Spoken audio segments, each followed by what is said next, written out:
I'm moving through the sun.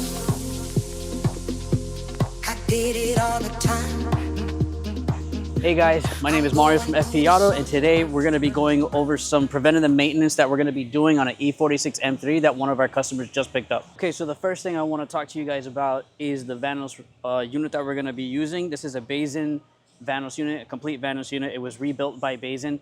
I prefer buying them rebuilt because I really don't trust myself to rebuild it. So the good thing about this company is they pretty much give you everything that you're going to need. The owner is super friendly. If you make a phone call, she'll literally go down every part that you're possibly going to need when you're doing this rebuild. So we got the Vanos unit, we got the exhaust sprocket, the rattle repair kit, a rail, the guide rail that goes in there. We're also going to be putting in chain tensioner. We're going to be checking the valve clearance. We're going to get this car fully ready to go for this customer. You just picked it up. They did a manual swap on it.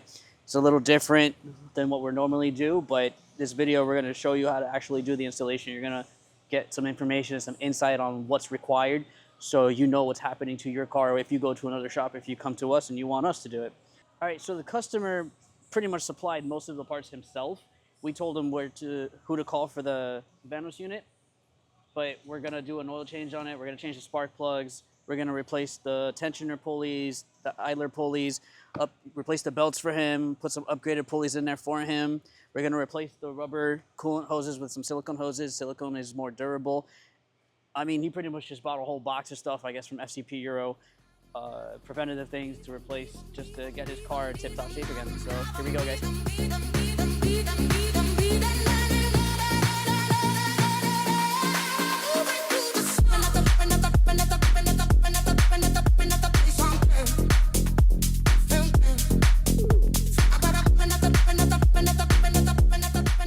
All right, we've got the valve cover removed. We removed the Vanos unit.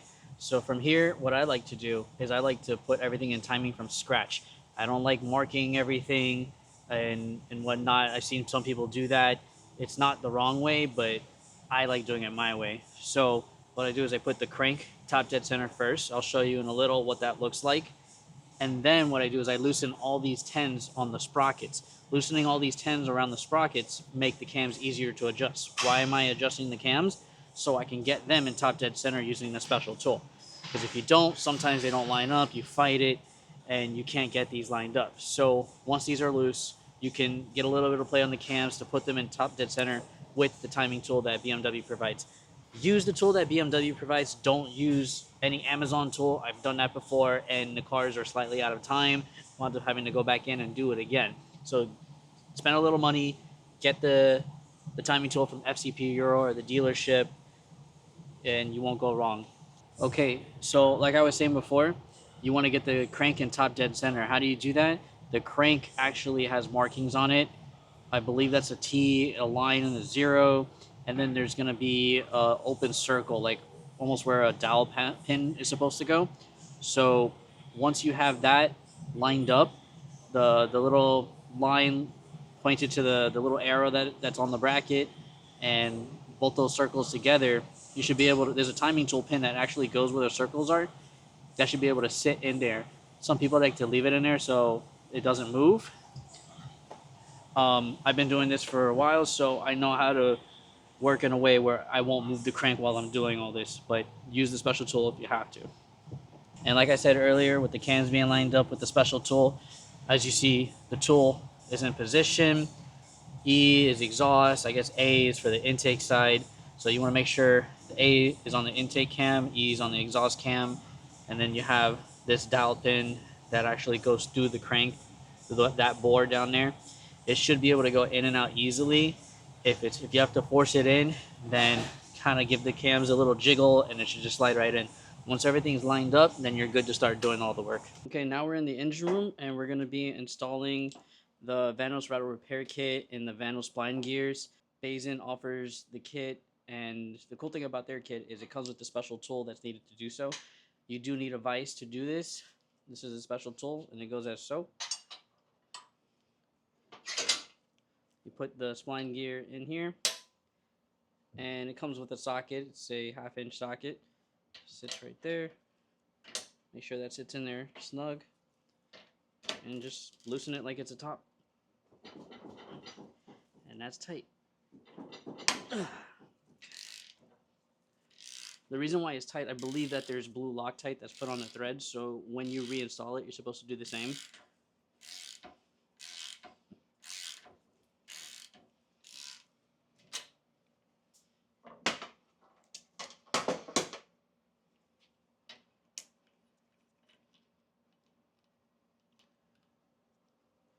So as soon as you pull it off, there is a washer. The washer goes first, and you're going to want to remember the sequence that this goes in so you don't reinstall it wrong. So you got washer, one of the needle bearings, and there's another needle bearing in there. You can always grab like a pick or something if you can't get it out. Just work it out. Needle bearing, and another washer. Alright, so we've already disassembled the spline gear unit, and I would say when you're disassembling it, remember the sequence in which each piece goes in, because there are multiple pieces in there. Write it down, do what you gotta do, take a video so you don't forget. We had to stop this video a few times because I lost track of what I was doing, but it seems like it goes washer, needle bearing, then this plunger, needle bearing, and another washer. There's a bearing, there's an outer bearing that holds it all in, almost like a bucket. That one doesn't matter which direction or which sequence you put it in, but I put it in first so it holds everything centered, and that's it. Then you get the final piece, which is the cap, and you're gonna clean these threads thoroughly with some brake cleaner, parts cleaner, whatever you got, and put some blue Loctite on it, and then retorque it. There is a torque spec. I think it's on their instructions. Beisan, they have on their instructions online if you need the torque spec, or you can look it up on ISTA. That's what I'm gonna do.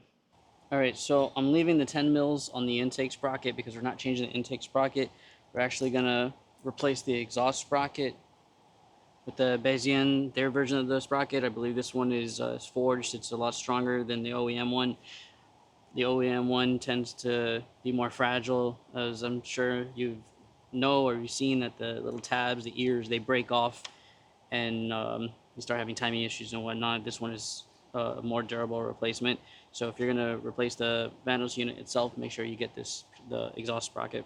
Alright, so the easiest way to do this, I've already marked it so I can demonstrate for you guys how this is done, but the easiest way to do this is you want to turn the sprocket all the way to the right, and you want to be able to just push that in.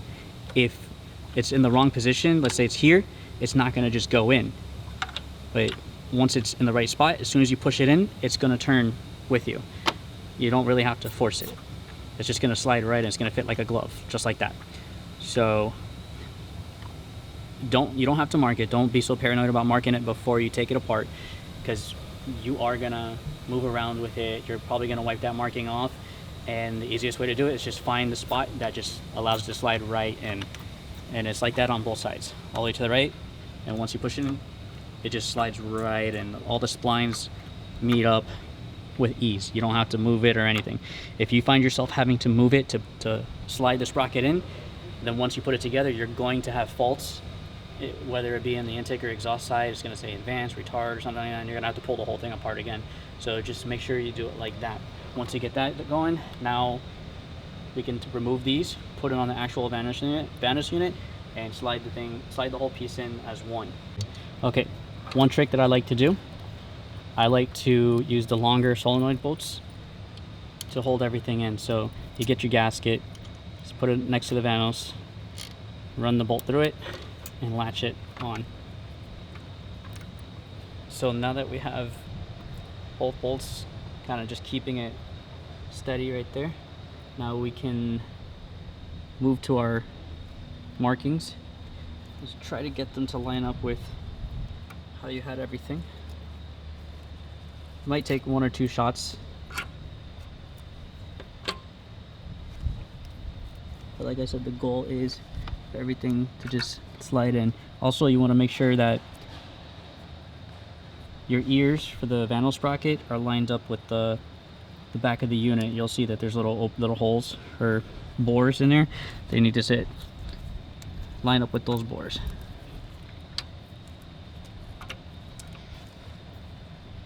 Markings are still aligned, and it just goes in with ease.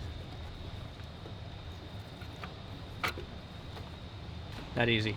Okay, so after you got it in, you want to leave these in here, leave your Allens, these longer Allens in there, and put the shorter Allens in the bottom, just to hold your gasket and everything in place. And then when you're ready to reassemble your oil line and whatnot, then you could put your 10s in the corner. But with the other 3 Allens, it should hold everything in place well enough. Did it all the time. I'm going through the sun. I'm so bad in it down. I got the fire in the light. I got the fire in the light. All right, guys, we finally finished that E46 M3 that you saw all those parts on that table. It took forever, but we got everything in. What we didn't show you earlier, or what we did, is we did do a valve adjustment while we were in there installing the Beisan Vanos system, but we also installed a few other goodies, some silicone hoses, underdrive pulley kit from Turner Motorsports, but this is my favorite right here. This is a Carbonius intake plenum, CSL style intake plenum from IND, and that thing is just beautiful, man. If there's any kind of upgrade you got to do to your engine bay when you're working with these S54s, it's got to be that. The thing is, the craftsmanship is amazing. It comes with a harness to extend the factory mass airflow connection, because it does get a CSL. I guess the mass airflow is different on the CSLs, but we had to order one of those. It comes with the adapter harness and plugs right in. It's a real simple setup. Yeah, man. I mean, this C46 M3 is, as you saw, is probably one of the cleanest C46 M3s we've had in here. It had an SMG in here. The customer went somewhere and he did a manual swap, which is highly recommended because those SMGs are trash, as you all know. And I mean, save the 46 M3s, man. Bring back the S54s, keep them healthy, keep them alive.